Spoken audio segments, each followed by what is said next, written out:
racing the Avenger for a little while now, and we've had the rear steer on there, but we didn't have a self-centering device. It was kind of a guess of, well, I went 2 clicks over on my toggle, so I got to go 2 clicks back to get it straight, or constantly looking over his shoulder, asking people, hey, are my rear tires straight? So we went to John Stazworks, owner of Stazworks, who provides the self-centering components for rear steer, and he got us the hookup. So John, how did you get into this area of fabrication, and what made you want to offer these products? Well, I've been interested in four-wheeling for years. I mean, ever since high school and when I finally got my license. And then after a while, I just surfed around online and found that guy posted an interest in seeing if anybody had a way to make his rear end go straight without having to worry about it. And just had time to think about it, and finally called the guy and says, hey, I think I can do this. And he took a chance on me, and we made it happen. And it's been kind of evolving ever since. Yeah.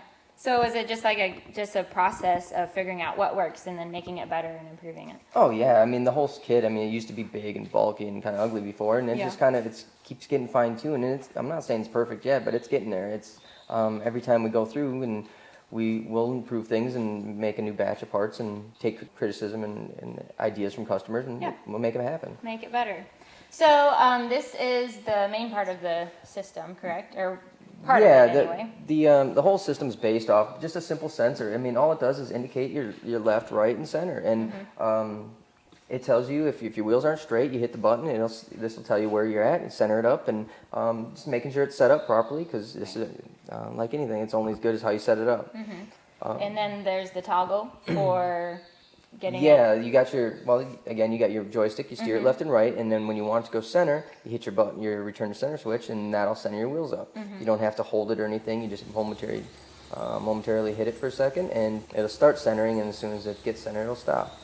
And the nice thing about that as well is there's 2 modes, right? So you can either have it where the wheels stay turned, and then when you hit that toggle, they go back to center, correct? Or as soon as you let go of your joystick, they return to center. Anybody fast-paced, we set it up with what we call a mode switch.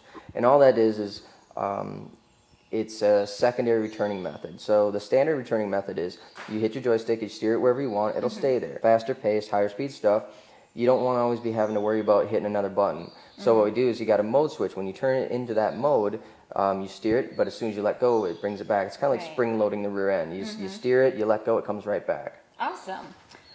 So what makes this perfect for what we do in our sport of rock bouncing? It's just a fast-paced thing. It's knowing that you can hit your rear end and turn it, and you let go, and it's coming right back. You don't have to worry about making sure it's straight.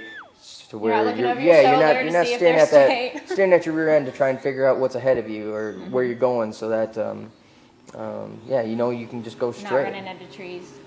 What about, do you use this on other vehicles, or is this your main sort of audience for it, or how does that work? We got into developing it. We do it for certain vehicles. There's some production vehicles for the military we've done it on. So there was a lot of development that got kind of R&D'd through that, and that really paved the way for a lot of other improvements. But I even have it on my own haul rig. I mean, I got a big International, and we put a cement truck axle in the rear for towing and everything, and I got 4-wheel steer on that.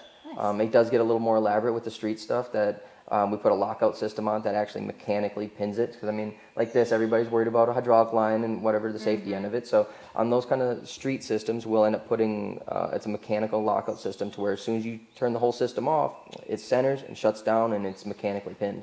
Nice. All right. So there's several applications for it. Yeah, and I mean, we can make different parts and modify the parts to fit your application. Just curious, is this something that anybody familiar with their rig could install, or is it, how does that work, the installation process? We do our best to make sure it's as user-friendly as possible, but I mean, every application is a little different. For instance, this unit, I mean, it took a little bit to try and figure out the geometry and where to actually position the sensor to where it's not going to be vulnerable. We found that just hiding it between the 2 shocks like this worked out pretty good. It's just a matter of trying to make it fit, and that's something I can't really help with everybody on. I mean, we can give her ideas. Hopefully, I can get a collection of pictures that I can give ideas to people and go from there. Not everybody gets you coming all the way to help them with their buggy, right? Not everybody. So now that we got a look at what the system is like actually on the Buggy, here we've got it laid out. And John, can you explain, you know, what these parts do, where they go? Yeah, these are the main components to the system. You're starting with your joystick and switches that you put in the cab. You got a control box, which is the heart of the system, and then you got different wiring harnesses that go to, one goes to the rear axle, the other one runs up to your joystick and switches. Okay. And then if you go with the indicator light kit, there'd be an extra harness on there, which you'd use actually a different kind of box here. And all it does is have another plug on it, and that would run up and power your lights. This is a sensor that we use for kits with no lights or with 3 lights. It just has 2 switches. That's all we need to indicate those functions. Brackets, again, we got just the Rockwell brackets supplied with it because that's the most common rear steer axle. But the 14 bolt and 60 guys, you're going to have to probably fabricate your own type of brackets. So one size fits most, but yeah, yeah, that's kind of how it goes. Okay. And what's this other sensor? Okay, and then speaking with the lights, if you go with a 5-light kit, we do got to have another 2 switches on the sensor to indicate max travel. So the way the indicator lights would work, you have a center position. Typically your green light comes on a center. On your Buggy, we put blue lights for left and right. A lot of times we'll do yellows or reds as well. So a lot of times it'd be centered, left, right, and then max left and max right. So it doesn't indicate how far, but it does indicate that you're that direction, and then once your max travel, you know that light comes on saying you can't keep going with it. Gotcha. Well, thank you so much, John, for showing us how this all works and getting us the hookup on our Buggy. We cannot wait to get it out and try it. Yeah, it's been a pleasure for me to come down to Tennessee and help put this together for you and see how it actually goes for you.